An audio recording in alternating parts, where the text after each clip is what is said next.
ನಮಸ್ಕಾರ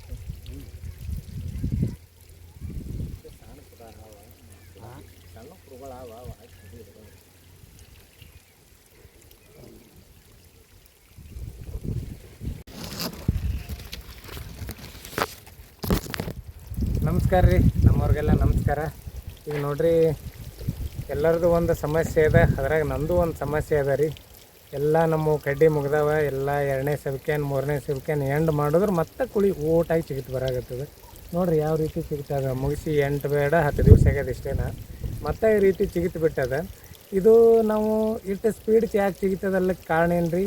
ನಾವು ಕಡ್ಡಿ ಸ್ವಲ್ಪ ಸೈಜ್ ಆಗಲಿ, ಚೆನ್ನಾಗಿ ಬೆಳೀಲಿ, ಆಮೇಲೆ ಸ್ವಲ್ಪ ಕಡ್ಡು ದಪ್ಪ ಇರಲಿ, ಕಣ್ಣು ಸೈಜ್ ಬರಲಿ, ಆಮೇಲೆ ನಮಗೆ ಗರ್ಭ ಏನದ ಸರಿಯಾಗಿ ಆಗಲಿ ಅಂತಂದು ಒಂದು ಅದಕ್ಕೆ ದಿನ ತಕ್ಕಂತೆ ಈಗ 30 ದಿವಸ ತನಕ ಒಂದು ಗೊಬ್ಬರ, 50 ದಿವಸ ತನಕ ಒಂದು ಗೊಬ್ಬರ, 70 ದಿವಸ ತನಕ ಒಂದು ಥರ ಗೊಬ್ಬರ, 70 ದಿವಸ ಆದ ನಂತರ ಒಂದು ಗೊಬ್ಬರ, ಹಿಂಗೇನು ಬೇರೆ ಬೇರೆ ಗೊಬ್ಬರಗಳು ಯೂಸ್ ಮಾಡ್ಕೊತೀವಲ್ಲ, ಅವು ಎಲ್ಲ ಗಿಡಕ್ಕೆ ಎಷ್ಟು ಆ ಟೈಮ್ದಾಗ ಬೇಕಾಗಿರ್ತದಲ್ಲ ಅಷ್ಟು ತೆಗೆದು ಇಟ್ಕೊಂಡಿರ್ತದೆ, ತಗೊಂಡು ಬಿಟ್ಟಿರ್ತದೆ. ಉಳಿದ ಗೊಬ್ಬರ ತೆಳಗೆ ಉಳಿಸ್ಕೊಂಡು ಬಿಟ್ಟಿರ್ತದೆ. ಹಾಗಾಗಿ ಆ ಗೊಬ್ಬರ ಏನಾಗಿಬಿಡ್ತದೆ, ಈಗ ಮಳೆ ಆಗಿಬಿಡೋಣ, ನಾವು ಹಾಕೋದು ಏನು ಪೀಕೇನೆ ಎಲ್ಲ ಕಂಟೆಂಟ್ಗಳು ಒಮ್ಮೆ ಸೇರಿ ಒಟ್ಟು ಗಿಡಕ್ಕೆ ಕಳಿಸಿಬಿಡ್ತಾವೆ. ನಮ್ಮ ಕಡ್ಡಿ ಕೆಲಸ ಮುಗಿದು ಬಿಟ್ಟಿರ್ತದೆ. ಈ ಟೈಮ್ದಾಗ ಗಿಡಕ್ಕೆ ಕಳಿಸಿಬಿಡೋಣ. ಅದು ಏನು ಮಾಡಬೇಕು, ಎಲ್ಲಿ ಎಳೆ ಕಣ್ಣು ಇರ್ತದೆ ಆ ಜಗನ ಚಿಗತ್ ಎದ್ದು ಬಂದುಬಿಡ್ತದೆ. ಈ ರೀತಿ ಈಗ ನೋಡಿರಿ ಏನಾಗ್ಯದಲ್ಲ ನಮ್ಮದು, ಈ ರೀತಿ ಚಿಗತ್ ಬಂದುಬಿಡ್ತದೆ. ಇದು ನೋಡಿರಿ ಏಪ್ರಿಲ್ 20-25ನೇ ತಾರೀಕಿನ ತನಕ ಏನು ಪ್ಲಾಟ್ಗಳು ಚಟ್ನಿ ಮಾಡ್ಕೊಂಡಾರಲ್ರಿ, ಅವರಿಗೆ ಈ ಸಮಸ್ಯೆ ಅದ.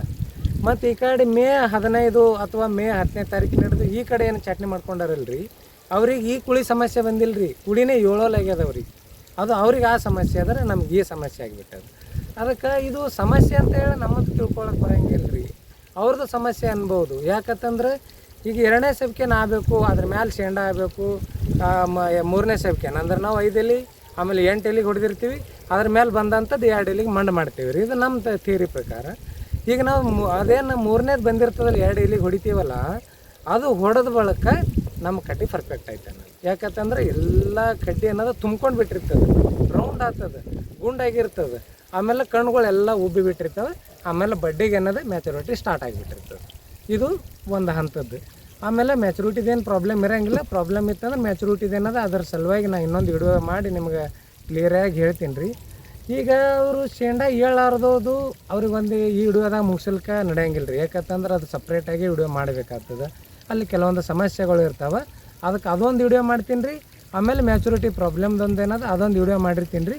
ಈಗ ಸದ್ಯಕ್ಕೆ ಈಗ ಇದೇನು ಏಪ್ರಿಲ್ ತಿಂಗಳದಾಗ ಚಟ್ನಿ ಮಾಡ್ಕೊಂಡವ್ರದ್ದು ಸ್ಪೀಡಾಗಿ ಏನು ಈ ರೀತಿ ಕುಳಿ ಚಿಗಿತು ಬಂದವಲ್ಲ ರೀ, ಅಂಥವ್ರಿಗೆ ಇದು ಸಮಸ್ಯೆ ಆಗ್ತದೇನೋ ಅಂತಂದ್ರೆ ಯಾವುದೇ ರೀತಿ ಸಮಸ್ಯೆ ಆಗಂಗಿಲ್ಲ ರೀ. ಒಂದು ಸಮಸ್ಯೆ ಆಗ್ತದೆ ಏನು ರೀ, ಇದು ಎಷ್ಟು ಚಿಗಿತದಲ್ಲ, ಇದು ಚಿಗಿತದನ್ನು ನಾವು ಹಾಗೆ ಬಿಟ್ಟೇವಂದ್ರೆ ಕಡ್ಡಿ ಸೈಜ್ ಹಾಕೊಂತ ಹೋಗ್ತದೆ.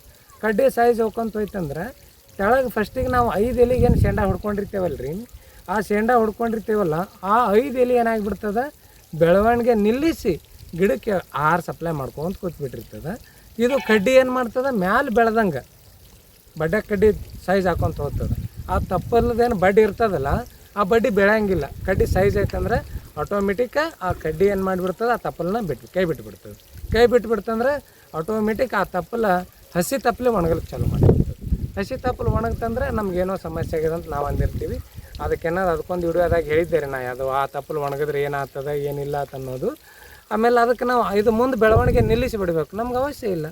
ಈಗ 2 ಎಕರೆ ಪ್ಲಾಟ್ ನಾವು ಒಮ್ಮೆ ಶೇಂಡ ಹೊಡಿಬೇಕಂದ್ರೆ ಮಿನಿಮಮ್ 3,000-4,000 ರೂಪಾಯಿ ಖರ್ಚಾಗ್ತದೆ ನಮ್ಗೆ. ಅಟ್ ಲೇಬರ್ ಚಾರ್ಜ್ ಹೋಗ್ತದೆ. ಆದರೆ ಇದನ್ನು ಚಿಗಿಬಾರ್ದು. ಈ ಸಣ್ಣಗಿರ್ಲಕ್ಕಾಗೆ ನಾವೇನದ ಇದಕ್ಕೆ ಸ್ಟಾಪ್ ಮಾಡಿ ನಿಲ್ಲಿಸಲಿಕ್ಕೆ ಯಾವುದೇ ರೀತಿಯಂಥ ಔಷಧಿಗಳು ಅದಾವೇನೋ ಅಂತೇಳಿ ನೀವು ಕೇಳ್ಬೋದು ರೀ. ಅದಾವೆ ರೀ, ಸಾಕಷ್ಟು ಔಷಧ ಅದಾವೆ. ನಾವೊಂದು 2 ಔಷಧ ನಿಮ್ಗೆ ಹೇಳ್ಕೊಂಡಿರ್ತೀನಿ ರೀ. ಅದು ಹೊಡಿಬೇಕಾದ್ರೆ ಒಂದು ಮೆಥಡ್ ಇರ್ತದೆ. ಆ ಮೆಥಡ್ ಪ್ರಕಾರ ಒಂದು ಆ ರೀತಿ ಹೊಡ್ಕೊಂಡೇವಂದ್ರೆ ನಮಗೆ ಶೇಂಡ ನಿಲ್ತದೆ ರೀ. ಇಲ್ಲ ನಾವು ಜಾಸ್ತಿ ಉದ್ದು ಬಿಟ್ಟಾಕ್ರೆ ಹೊಡೆದೇವಂದ್ರೆ ಕೆಲಸ ಆಗಂಗಿಲ್ಲ. ಈಗ ನನ್ನ ಪ್ಲಾಟ್ನಾಗ ನಿಮ್ಗೇನು ಕುಳಿ ಕಾಣಿಸಲ್ಗತ್ತಾವಲ್ಲ ರೀ, ಈ ರೀತಿ ಇರ್ಬೇಕು ನಮ್ಮ ಪ್ಲಾಟ್ನಾಗ. ಇಲ್ಲಿ ನೋಡ್ರಿ, ಈಗ ಇಷ್ಟು ಕುಳಿ, ಆಮೇಲೆ ಇಲ್ಲ ಐತೆ ನೋಡಿರಿ ಇಷ್ಟು ಕುಳಿ, ಆಮೇಲೆ ಇಲ್ಲ ಐತೆ ನೋಡಿರಿ ಈ ರೀತಿ ಕುಳಿ ಇದ್ದಾಕ್ರೆ ನಾವೇನು ಮಾಡ್ಬೇಕು ರೀ, ಈ ಔಷಧನ ಸ್ಪ್ರೇ ಮಾಡಬೇಕು. ಏನಪ್ಪ ಅಂತಂದ್ರೆ ಲಿವೋಸಿನ 100 ಲೀಟ್ರ್ ನೀರಿಗೆ 200 ml, ಆಮೇಲೆ ಇದ್ರ ಜೊತೆ ಟಿಲ್ಟ್ 20-25 ml, ಇದಕ್ಕಿಂತಲೂ ಜಾಸ್ತಿ ಟಿಲ್ಟ್ ಹಾಕಬಾರ್ದು ರೀ. ಅರ್ಧ ml ಹಾಕಬೇಕು ಅಂತ ಹೇಳ್ತಾರೆ.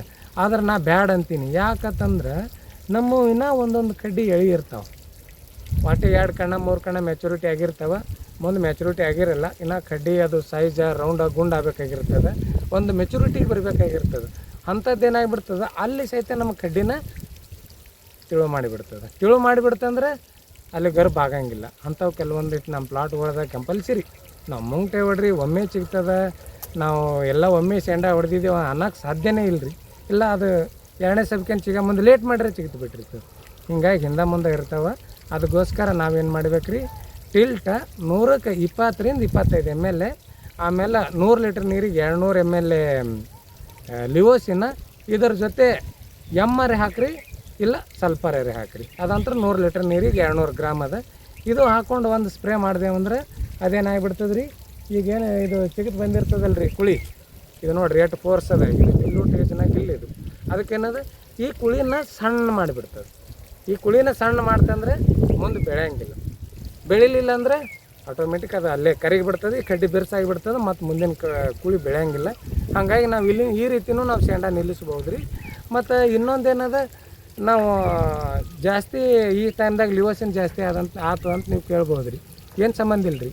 ಆಮೇಲೆ ಇಲ್ಲಿ ನಿಲ್ಲಿಸ್ತೇವೆ ಅಂದರೆ ಹಿಂದೆ ನಮ್ಮ ಕಡ್ಡಿನೂ ಒಂಥರ ಪರ್ಫೆಕ್ಟಾಗಿ ಗರ್ಭ ಆಗ್ತದೆ, ಯಾವುದೇ ರೀತಿ ಫೇಲ್ ಆಗಂಗಿಲ್ಲ. ಈ ಲಿವೋಸಿನ್ ಅದ ಎಲ್ಲರೂ ಇನ್ನೇ ಹೇಳಿದೆ ಅಲ್ರಿ ನಿಮ್ಗೆ, ನಾ ಕಡ್ಡಿ ಒಳಗೆ ಒಂದೊಂದು ಸಣ್ಣಾಗಿ ಉಳ್ಕೊಂಡಿರ್ತದಲ್ಲ, ಆ ಕಡ್ಡಿನೂ ಸೈಜಾಗಿ ಮ್ಯಾಚುರಿಟಿಗೆ ಅವಕಾಶ ಆಗಿಬಿಡ್ತದೆ. ಆಮೇಲೆ ಇದು ಅಲ್ಲದೆ ಇನ್ನೊಂದು ಔಷಧ ಯಾವುದಪ್ಪ ಅಂತಂದ್ರೆ ವೆಸ್ಪಾ ಇದರ ಜೊತೆ ಕುಮಾನಿ ಅಲ್ಲ. ವೆಸ್ಪಾ ಏನದು ನೋಡಿರಿ 15 ml ಹಾಕ್ಬೋದು ರೀ. 15ರಿಂದ 20 ml ಜಾಸ್ತಿ ಹಾಕಲಿಕ್ಕೆ ನಡೆಯಂಗಿಲ್ಲ ರೀ. ಆಮೇಲೆ ಇದರ ಜೊತೆ ಕುಮಾನಿ ಎಲ್ಲೊಂದು ಸೇರಿಸ್ಕೋಬೋದು.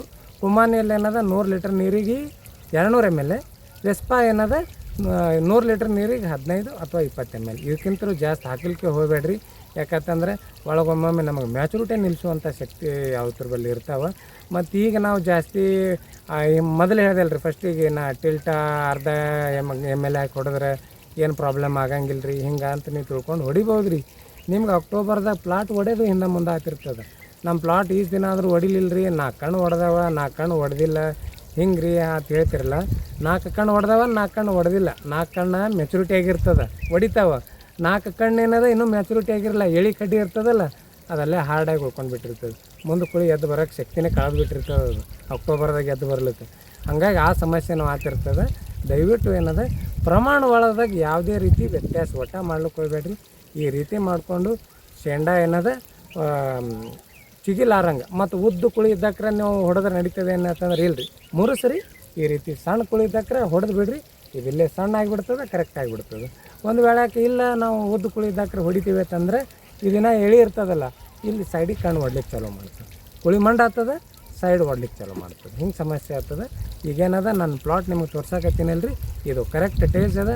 ಈ ಟೇಜ್ನಾಗ 2 ಔಷಧ ರೀ, ಇದೇ ಟೇಜ್ ಇರಬೇಕು. ನೀವು ಅದಾರೆ ಹೊಡ್ಕೋರಿ ಇಲ್ಲ ಈ ಕೈಯಾರೆ ಹೊಡ್ಕೊಂಡು ಏನದ ಒಂದು ಸ್ಪ್ರೇ ತೊಗೊಂಡ್ಬಿಟ್ರೆ ಅಂದ್ರೆ ಆಟೋಮೆಟಿಕ್ ನಮ್ಮ ಕುಳಿ ನಿಂದಿರ್ತದೆ. ಇದರಿಂದ ನಮ್ಮ ಲೇಬರ್ ಚಾರ್ಜು ಉಳಿತದೆ. ನಮ್ಮ ಗಿಡದಾನ ಸ್ಟೋರೇಜ್ ಹಾಳಾಗಂಗಿಲ್ಲ. ಜಾಸ್ತಿ ಚಿಗೋದ್ರಿಂದ ಗಿಡದಾಗ ಇರುವಂಥ ಆಹಾರ ಅಥವಾ ಸ್ಟೋರೇಜ್ ಏನಿರ್ತದಲ್ಲ ಅದು ಹಾಳಾಗಂಗಿಲ್ಲ, ಸೇಫ್ಟಿಯಾಗಿ ಗಿಡದಾಗೆ ಉಳಿತದೆ. ಮುಂದೆ ನಾವು ಒಂದು ವೇಳೆಗೆ ಸ್ವಲ್ಪ ಗೊಬ್ಬರ ಹೆಚ್ಚು ಕಡಿಮೆ ಆಗಲಿ, ಮೇಲೆ ಅಕ್ಟೋಬರ್ ಟೈಮ್ದಾಗ ರೀ ಗೊಬ್ಬರ ಹೆಚ್ಚು ಕಡಿಮೆ ಆಗಲಿ ಅಥವಾ ಮೇಲೆ ಟಾನಿಕ್ ಔಷಧ ಸ್ಪ್ರೇ ಮಾಡೋದು ಹೆಚ್ಚು ಕಡಿಮೆ ಆಯ್ತು ಅಂದರೂ ನಮ್ಗೇನಾಗಿಬಿಡ್ತದೆ, ಈ ಸ್ಟೋರೇಜ್ದಿಂದ ನಮ್ಗೆ ಗೊನೆ ಕರಗಲಾರದೆ ಹೆಲ್ದಿಯಾಗಿ ಸೈಜಾಗಿ ಮ್ಯಾಲೆ ಬರ್ಲಿಕ್ಕೆ ಸಾಧ್ಯ ಆಗ್ತದೆ. ಇದು ಹೇಳ್ತಾ ಈ ಪ್ರಾಬ್ಲಮ್ ಅದ್ರ ಬಗ್ಗೆ ನಾನು ಮತ್ತೊಂದು ವಿಡಿಯೋ ಮಾಡ್ತೀನಿ ಅಂತ ಹೇಳೀನಿ ರೀ. ಆಮೇಲೆ ಈಗ ಇದು ಮೇ ತಿಂಗಳು ಹಿಡ್ಕೊಂಡು ಈ ಕಡೆ ಚಾಟ್ನಿ ಮಾಡ್ಕೊಂಡಾರಲ್ರಿ, ಮೇ ತಿಂಗಳು ಹಿಡ್ಕೊಂಡು ಈ ಕಡೆ ಚಾಟ್ನಿ ಮಾಡಿದವ್ರದ್ದು 2ನೇ ಸಬ್ಕಿನ ಶೇಂಡಾನೇ ಒಟ್ಟು ಹೇಳಲ್ಲ ಈ ಚುಗೋಲಾಗ್ಯದಂತ. ಅದಕ್ಕೆ ಏನು ಸಮಸ್ಯೆ ಆಗಿರ್ತದೆ, ಇದು ಮ್ಯಾಚುರಿಟಿ ಆಲಾರ್ದಕ್ಕೆ ಏನು ಸಮಸ್ಯೆ ಆಗಿರ್ತದೆ ಅನ್ನೋದು 2 ವಿಷಯ ಬಗ್ಗೆ ಅದೊಂದು ಸಪ್ರೇಟ್ ವಿಡಿಯೋ ಮಾಡ್ತೀನಿ ರೀ. ಆ ವಿಡಿಯೋದಾಗ ಮತ್ತೆ ಮುಂದೆ ಭೇಟಿ ಆಗೋಣಂತ. ಇಲ್ಲಿಗೆ ಈ ವಿಡಿಯೋ ಮುಗಿಸ್ತೀನಿ. ನಮಸ್ಕಾರ.